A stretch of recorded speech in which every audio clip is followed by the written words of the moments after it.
Praise Lord. വരുവീൻ നീ നല്ല സമയം വൃഥാവാക്കാതെ നിന്നെ യേശു വിളിച്ചിടുന്നു. വരുവീൻ നീ നല്ല സമയം വൃഥാവാക്കാതെ നിന്നെ യേശു വിളിച്ചിടുന്നു. വാഴ്വിൻ നാളല്ല ദുർനാള ഭാരത്തോടെ നീ കഴിക്കുകയോ, വന്നുടൻ പാദം തേടിടുകിൽ വിണ്ണതിൽ നിന്നെ ചേർത്തിടുമേ. വരുവീൻ നീ നല്ല സമയം വൃഥാവാക്കാതെ നിന്നെ യേശു വിളിച്ചിടുന്നു. പിതാവിനും പുത്രനും പരിശുദ്ധ റൂഹായ്ക്കും സ്തുതി, ആദ്യം മുതൽ ഇന്നും എന്നേക്കും. ആമേൻ.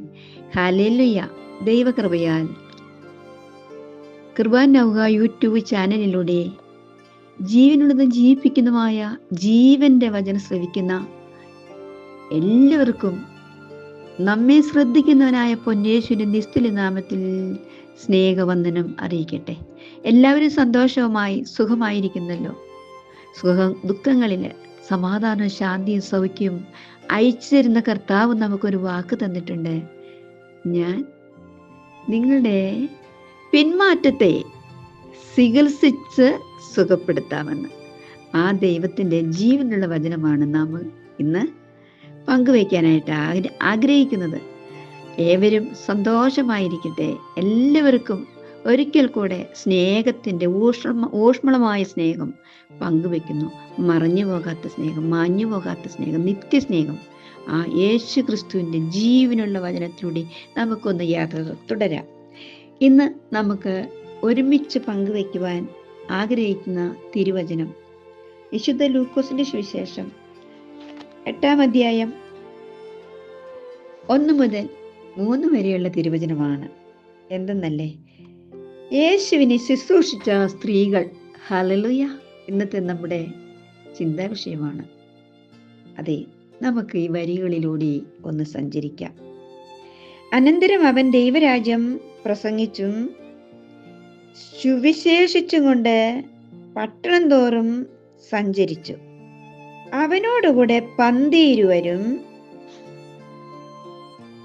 അവൻ ദുരാത്മാക്കളെയും വ്യാധികളെയും നീക്കി സൗഖ്യം വരുത്തിയ ചില സ്ത്രീകളും 7 ഭൂതങ്ങൾ വിട്ടുപോയ മഗ്ദലക്കാരത്തി മറിയയും ഹെരോദിയാവിന്റെ കാര്യവിചാരകനായ ക്ലസായുടെ ഭാര്യ യോഹന്നായും ശൂഷന്നയും തങ്ങളുടെ വസ്തുവക കൊണ്ട് അവർക്ക് ശുശ്രൂഷ ചെയ്തു പോന്നു. മറ്റു പല സ്ത്രീകളും ഉണ്ടായിരുന്നു. ഹല്ലേലൂയ. ഈ തിരുവചനം ഒന്ന് വായിച്ചാൽ അറിയാം, സ്ത്രീകൾക്ക് നല്ലൊരു പങ്കുണ്ട്. കർത്താവ് കൊടുത്തതും സ്ത്രീകൾക്കല്ലേ. എന്തുമാത്രം സ്ത്രീകളെ സ്നേഹിക്കുന്നെന്ന് അറിയാമോ? അതുകൊണ്ട് സ്ത്രീകളോട് കർത്താവിന് വലിയ വലിയ എന്താ പറയാ, അറ്റുപോകാത്ത സ്നേഹം. ആ സ്നേഹത്തെക്കുറിച്ച് വർണ്ണിക്കാൻ ആരാലും സാധ്യമല്ല. ആ സ്നേഹത്തിലൂടെ നമുക്ക് അല്പസമയം ഇവിടെ പറഞ്ഞു.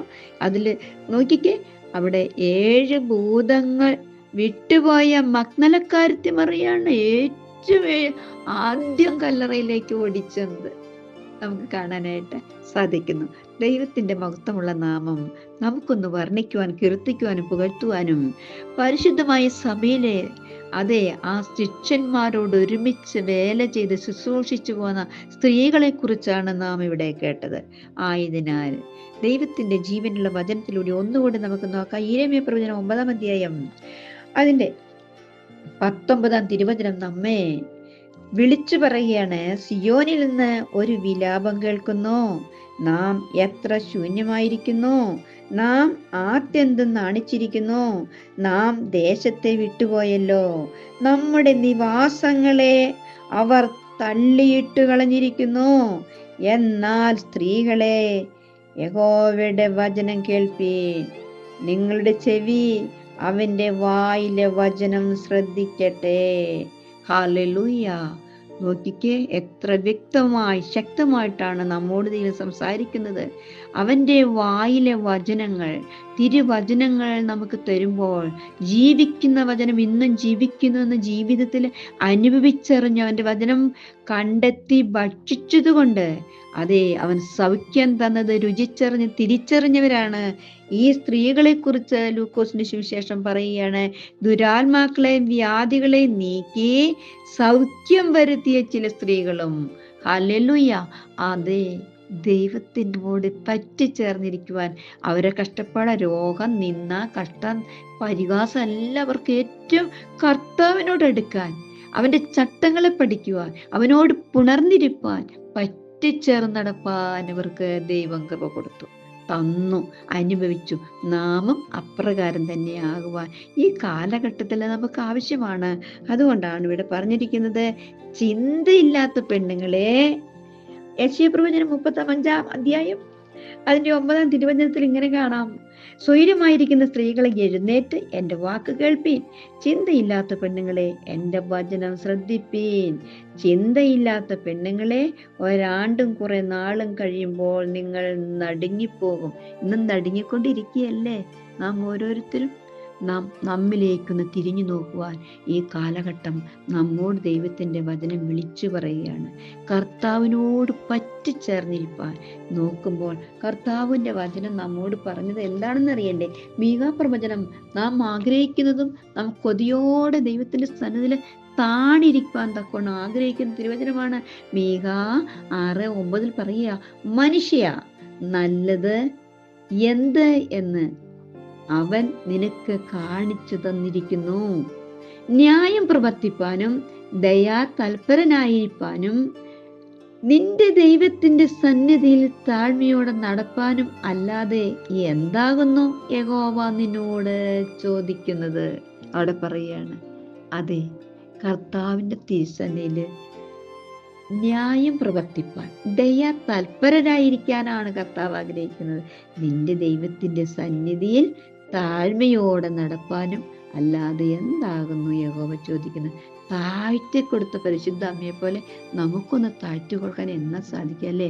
എപ്പോഴും നമ്മളിൽ നിറഞ്ഞു നിൽക്കുന്ന ദുഷ്ടത, പരിഹാസം, എന്തെല്ലാം ദുശീലങ്ങളാണ് നമുക്കുള്ളത്. നമുക്കൊന്ന് ചിന്തിച്ചാൽ അറിയാം. നാം നമ്മുടെ സ്ത്രീകളോടാണ് ഇന്നത്തെ ദൈവത്തിന്റെ വചനം സംസാരിക്കുന്നത്. പുരയടിക്കുമ്പോഴും അടുപ്പിലെ ചാരം വാരുമ്പോഴും, അതെ, നാം സകല വേല ചെയ്യുമ്പോഴും, മുറ്റത്തെ പുല്ല് പറിക്കുമ്പോഴും നമുക്ക് പറയാം, കർത്താവേ, എന്നിലുള്ള പൊടിപടലങ്ങളെല്ലാം ഞാൻ ഈ പുല്ല് പറിക്കുമ്പോൾ, ചൂല് കൊണ്ട് അടിച്ചു നീക്കുമ്പോൾ, ഈ പൊടി മാറ്റുന്നതോടൊപ്പം, കർത്താവേ, എന്നെ നീ ഒന്ന് കഴുകണമേ എന്ന് പറഞ്ഞ് താഴ്ത്തി കൊടുക്കുമ്പോൾ സ്വർഗത്തിലെ ദൈവം നമ്മളെ അനുഗ്രഹിക്കും.